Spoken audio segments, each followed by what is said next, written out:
Buen día, mi nombre es Christopher Gómez y en esta oportunidad me gustaría hablarles un poco de la pena. Empecemos primeramente por su fundamentación jurídica.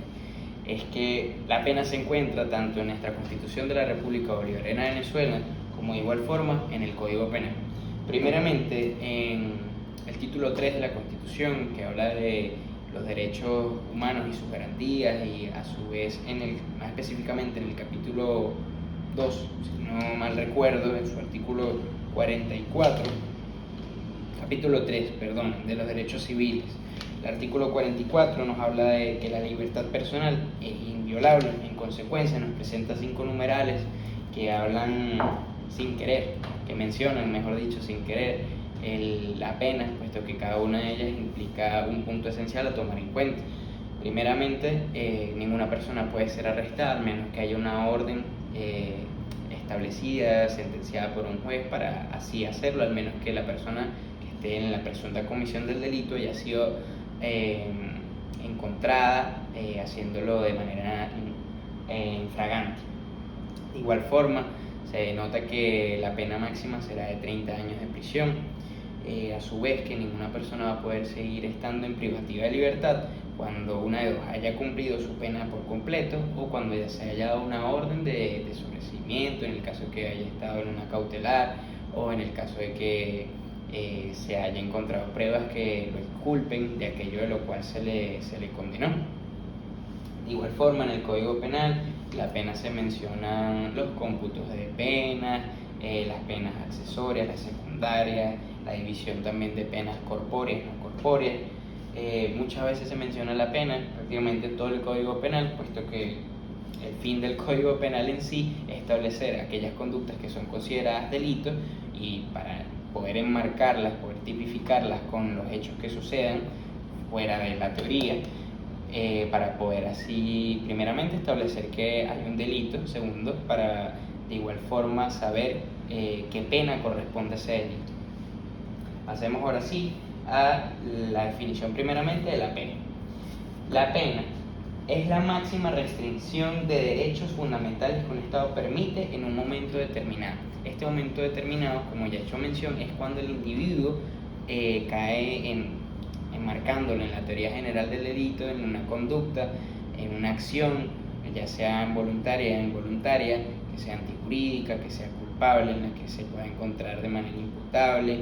Y es cuando todas estas se cumplen, cuando se define que sí, efectivamente hay un delito, cuando se establece por fin la pena.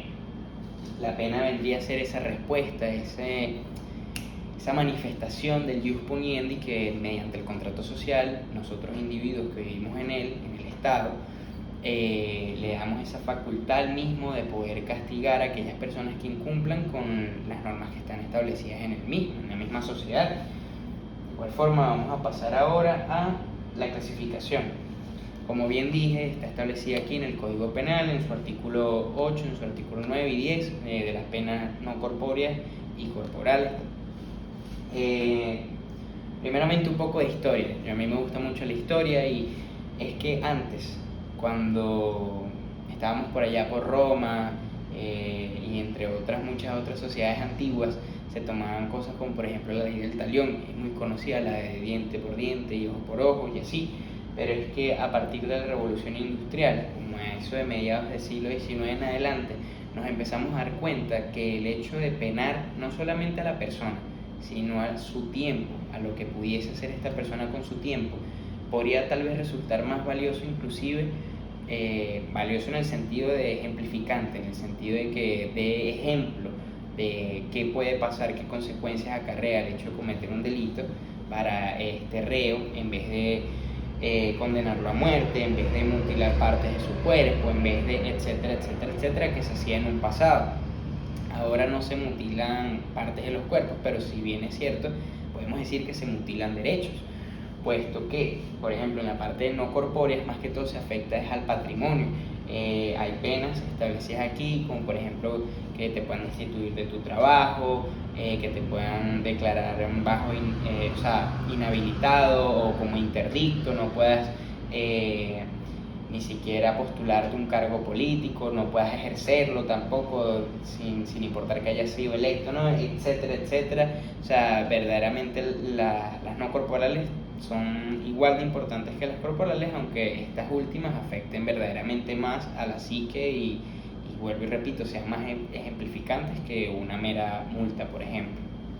Ahora, en cuanto a el presidio y la prisión, desde mi punto de vista, la más importante es la prisión, es la que todos conocemos, es el pasar un tiempo establecido por un juez en un centro penitenciario, donde vamos a cumplir la condena que se nos haya establecido, después de un cómputo de cometí este delito y hago la cuenta y en total dan 10 años. Esos 10 años voy a estar en un centro penitenciario. De hecho, en la Constitución se nos establece que los centros penitenciarios, en su artículo 272, tienen que estar cumplir ciertos parámetros, como por ejemplo tener un centro de educación, un buen centro de salud, cosas que verdaderamente no se cumplen, pero están establecidas allí. De igual forma, si nos vamos un poco más a la realidad, por ejemplo, se han visto casos, como por ejemplo en Caracas, donde hay centros penitenciarios que parecen hoteles, tienen televisores, internet, piscinas,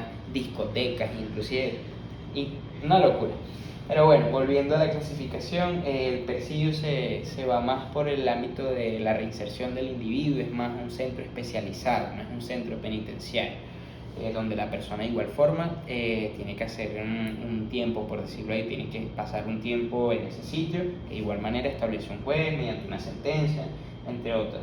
También una no corpórea, que no es tan fuerte, por decirlo así, como la prisión, el presidio, puede ser el hecho de retribuirle a la comunidad mediante trabajo forzoso, evidentemente que no contraría ninguno de los principios fundamentales, pero es trabajo comunitario. Por último está la finalidad. Desde mi punto de vista, la finalidad de la pena es reinsertar al individuo en sociedad, es de igual forma hacer algo ejemplificante. Es muy importante, puesto que sin la pena, sin una consecuencia palpable, sin una consecuencia visible para los demás, todo lo que esté aquí verdaderamente sería simplemente papel, puesto que sí, se establece qué conductas uno o el reo en dado caso tiene que haber cumplido para poder hacerle declarar que hay un delito. Pero hay un delito, ¿y qué pasa después? Esa es la respuesta, la pena. La pena viene, como ya bien dije, como una respuesta a estos actos que se han cometido, que contrarían las buenas costumbres, que van en contra de lo establecido correcto, como la sociedad lo ha establecido. Y nada, para mí sinceramente esto es algo un poco utópico, porque verdaderamente una persona, después de que pase por una pena, dependiendo de la pena, no es lo mismo pasar o haber cumplido una multa, haberla pagado y listo, a pasar 20 años en un sitio donde vives millones de experiencias que no te imaginarías vivir estando en libertad. De igual forma perderías muchísimo tiempo, mucho tiempo con tus familiares. O sea, verdaderamente la pena sirve mucho, vuelvo y perdonen que sea tan reiterativo en eso, ser ejemplificante para que a las personas no les den ganas de cometer delitos. Sin nada más que agregar, muchísimas gracias por su atención.